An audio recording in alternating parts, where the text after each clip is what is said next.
This prevents soil erosion and helps maintain humidity. It also increases activity of microorganisms in the soil and, as the bunches slowly decompose, they feed the trees with vital nutrients. It's a natural fertilizer. This plantation for more than 4 years now, we didn't use any chemical anymore. The Nucleus plantation is totally organic. That means that not only are no chemical fertilizers used, but no pesticides or herbicides either. When you work in harmony with nature, there are natural solutions. This densely planted ground cover, for example, controls the weeds. Maintaining biodiversity is another vital tool. That means that we plant only the lowlands with oil palms, and the uplands we try to keep the natural vegetations, which is actually a pool of insects and birds and everything, which will go and eat the insects which damage the palm trees. These islands of natural forest, scattered throughout the plantation, are a reservoir and sanctuary for wildlife of all kinds. But they have another vital function. Destruction of the natural forest in the region has, quite literally, halved the rainfall over the last 20 years. So what we are trying to do is, we are building patches of rainforest to even attract the rain, so that we have actually a better yield in the lowlands. But organic farming comes at a cost. Labor. This is Okumening, a newly cultivated plantation. A year ago, this was a grassland, and most farmers would use herbicides to clear it. But because of the company's commitment to organic farming, every blade of grass is being removed by hand. A hugely time and labor-consuming task, but a major benefit to the community. Right now we have almost about 500 people working at this area. Last month, for instance, we paid almost 20 million cedis to the workers around this area. Within the so a lot of money goes into the surrounding villages. Again, it's the win-win partnership at work, and the commitment to exploiting neither the land nor the people, and sharing the spoils. In recognition of the work being done here, GOPDC won a major award at the World Summit for Sustainable Development last year. And we are actually the only plantation in the whole world who is now certified by the WWF of producing sustainable palm oil. And in Switzerland, for example, Migros, which is the biggest supermarket chain, they came here last year and they decided to stop buying palm oil from Malaysia, Indonesia, and only buy palm oil from GOPDC, because they've seen what we are doing here and they were so impressed, and they are actually making it now a policy from them that they only buy from plantations like ours. At present, the only one that they have found is GOPDC. World demand for oil palm is growing by the day, and the opportunities are huge, not only for GOPDC, but for Ghana too. We have to look at this as a country. Oil palm alone stands a very, very good chance of improving our agricultural economy. President Kufuor agrees. After visiting Malaysia, the world's biggest producer of oil palm last year, he announced a special initiative on the industry. But as JC Nkumsa points out, in order to grow, the industry needs land, and they don't have it.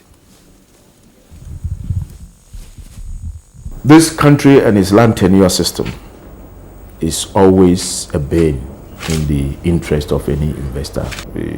You cannot move forward in agricultural development when we have all these complex land tenure systems in this country. So there's always problem with chieftaincies, with who is the owner of the land.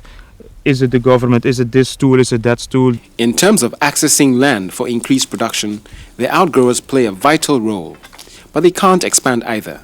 They don't own the land they work on. They are tenant farmers. I want to expand the farm, but one problem we are having these days is land acquisition. It's very difficult to acquire land. People have to you see, the landowners themselves have realized that the tenant farmers are getting money from the farm. So the landowners nowadays want to do the farm themselves. They don't want to release the farm to tenant farmers. It's a problem because there will be a time the landlord will ask me to fell these trees. Yeah. And if I'm not lucky, after felling, he will take off the land from me. If you get the land, I think it's better. Because this one, you work for the owner, the landlord is staying, doing practically nothing. It is ingrained in our life. It is entrenched so much that I think that I cannot imagine any government having the courage even together with our chiefs and our landlords, to be able to say that, look, enough is enough. But Minister for Food and Agriculture, Major Courage Kwashiga, urges caution. Here in Ghana, the traditional rulers are really very powerful people, and they own the land. And it's going to be difficult for a government at this time, when we are even in a democratic dispensation, rule of law and all that, to just get up and say, as for this land, we are annexing it, it's for government. We will go through due process. The Lands and Forestry Ministry, he says, is currently developing a national land use plan. They are identifying viable farmland countrywide and putting a commercial price tag on it. The land will then be sold to government on a willing seller, willing buyer basis. In this way, government will build up a land bank of agricultural holdings that will then be made available to investors like GOPDC and the outgrowers. That is being tackled with such speed that has never happened, in this country before. Government is promising major change and, in good faith, GOPDC is acting on it. In the next 2 years, the company will spend $12 million building a refinery and fractionation plant. Value addition means that we are not only going into the market with crude palm oil, but we are now going into the market with refined products. And in the year 2005, it intends listing the company on the stock exchange, giving every Ghanaian a stake in its future. GOPDC is going places, and it's taking the people with it. We are changing people's lives, and we are changing the environment. We are empowering people economically in this community. I believe that GOPDC has done tremendously well. If we want to do something for this country, I think that's the way we should do it.